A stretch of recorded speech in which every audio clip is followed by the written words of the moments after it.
Hi guys, it's me again, Sasha. We're continuing with the fourth chapter in which Air loses a tail and Pooh finds one. I think it's going to be a great story. The old grey donkey, Air, stood by himself in a thirsty corner of the forest, his front feet well apart, his head on one side, and thought about things. Sometimes he thought sadly to himself, why? And sometimes he thought, wherefore? And sometimes he thought, in as much as which. And sometimes he didn't quite know what was thinking about. So when Winnie the Pooh came stumping along, Air was very glad to be able to stop thinking for a little bit in order to say, how do you do? In a gloomy voice, in a gloomy manner to him. And how are you? Said Winnie the Pooh. Air shook his head from side to side. Not very, Hal, he said. I don't seem to have felt at all how long for a long time. Dear, I'm sorry about that. Let's have a look at you.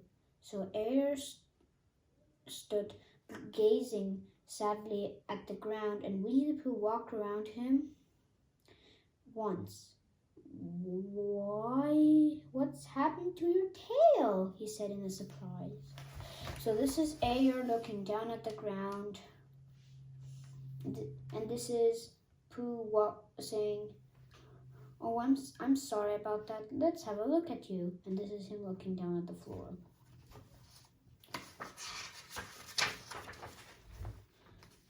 What has happened to it? Said Air. It isn't there. Are you sure? Well, either a tail is there or isn't there. You can't make a mistake about it. And yours isn't there. Then what is? Nothing. Let's have a look, said Air, and he turned slowly round to the place where his tail had been a little while ago, and then, finding that he couldn't catch it up, he turned the other way until he came back to where he was first. Then he put his head down and looked between his front legs, and at last he said with a long, sad sigh, I believe you're right. Of course I'm right, said Pooh.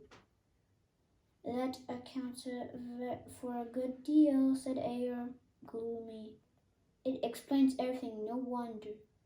You must have left it somewhere, said Winnie the Pooh. Somebody must have taken it, said Air. How like them, he added after a long silence. Pooh felt that he ought to say something helpful about it, but he didn't quite know what. So he decided to do something helpful instead. Air, he said slow-mindedly, I, Winnie the Pooh, will find a tail for you. Thank you, Pooh. You're a real friend, he said he. Not like some, he said. So Winnie the Pooh went off to find Air's tail. It was a fine spring morning in the forest as he started out. Little soft clouds played happily in a blue sky, skipping from time to time in front of the sun, as if they come to put it out, and then sliding away suddenly so that the next might have its turn. Through them, between the sun shone bravely a copse which had worn its furs all the year round, seemed old and dowdy now beside the new green lace which the beeches had put on so prettily. So this is Air trying to turn the sides, and this is Air looking under and understanding that he has no tail. Though Copes and Spinny marched bare, down open slopes of gorse and heather, over rocky beds of streams, up steep banks of sandstone, into the heater again, and at last, tired and hungry, to 100 ark wood. For it was 100 acre wood that Owl lived in, and if anyone knows about anything, said Bear to himself, it's Owl who knows something about something, he said, or my name's not Winnie-the-Pooh. He said, which it is, he added. So there you are. Owl lived at the Chestnuts in an old world residence at the Great Charm, which was grander than anybody else's, or seemed so to Pooh, because it had both knocker and a bell pull. Underneath the knocker there was a notice which said, "Please ring if an answer is required." This is how it's spelled here. Underneath the bell pull there was a notice which said, "Please knock if answer is not required." So this is the underneath the knocker and underneath the bell. These notes hadn't been written by Christopher Robin, who was only one in the forest who could spell for owl, wise though he was in many ways able to read and write and spell his own name Wool, yet somehow went all to pieces delicate words like measles and buttered toast.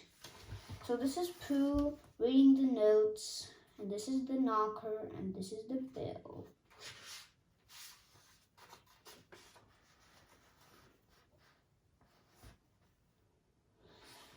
Winnie-the-Pooh read 2 notices very carefully, first from left to right, and afterwards he had missed some of it, from right to left.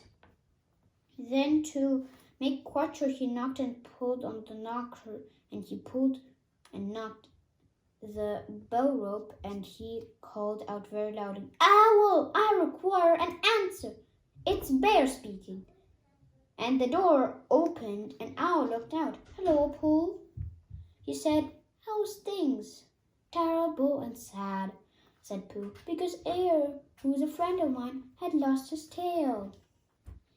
And he's mopping out about it. So could you very kindly tell me how to find it?" "Well," said Owl, the customary procedure in such cases is as follows." "What does crystal money produce cake mean?" said Pooh, "for I'm a bear of very little brain, and long words bother me." "It means the thing to do, as long as it means that I don't mind," said Pooh humbly. "Things to do is as follows. First issue a reward, then up 2. "Just a moment," said Pooh, holding up his paw. "What do we do this?" "What were you saying? You sneezed just as you were going to tell me." "I didn't sneeze." "Yes, you did, Owl." "Excuse me, Pooh, I didn't. You can't sneeze without knowing." "Well, you can't know without somebody having been sneezed." "What I said was, the first issue a reward." "You're doing it again," said Pooh sadly. "A reward," said Pooh. "We write a notice to say that we'll give a large of something to anybody who finds Air's tail." I see, nodding.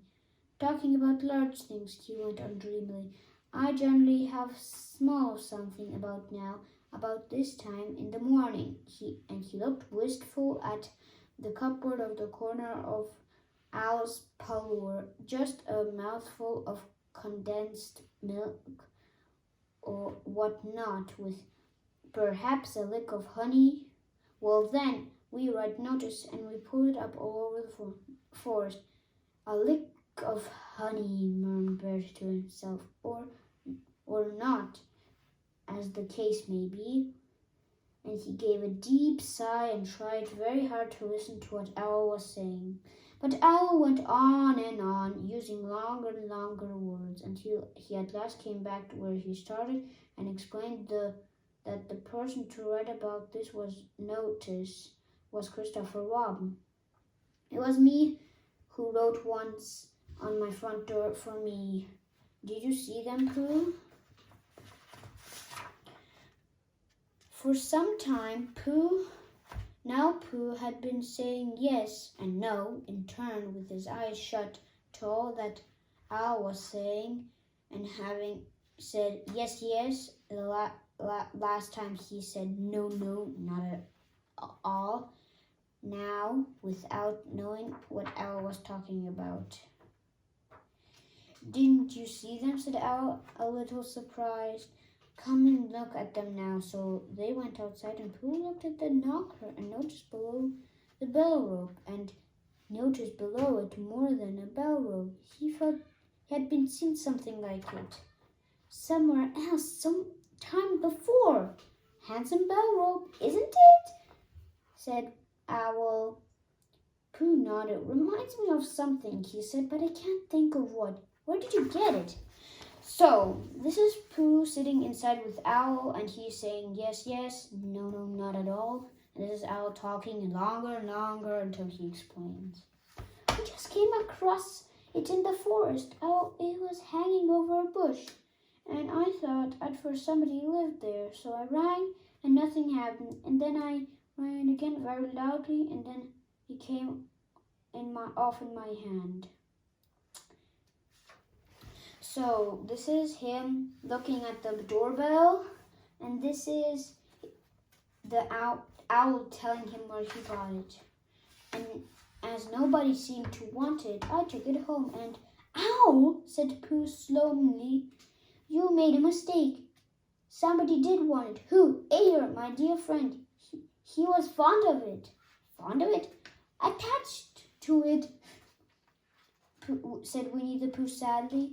So with these words he unhooked it and carried them back to Ayer, and when Christopher Robin had nailed it right back in its place, Ayer frisked about the forest, waving his tail so happily that Winnie-the-Pooh came over all funny and had to hurry home for a little snack of something to sustain him. And wiping his mouth full half an hour afterwards, he sang to himself proudly, Ayer, who found the tail? I, said Pooh, 1:45. It was only 11:15, really. I found the tail. So this is Christopher Robin nailing it back, and this is Ayer being happy. So this was chapter 4. Tomorrow we're going to read chapter 5, in which Piglet meets a Heffalump. I hope you read with me today. Thanks for joining, and see you tomorrow. Bye.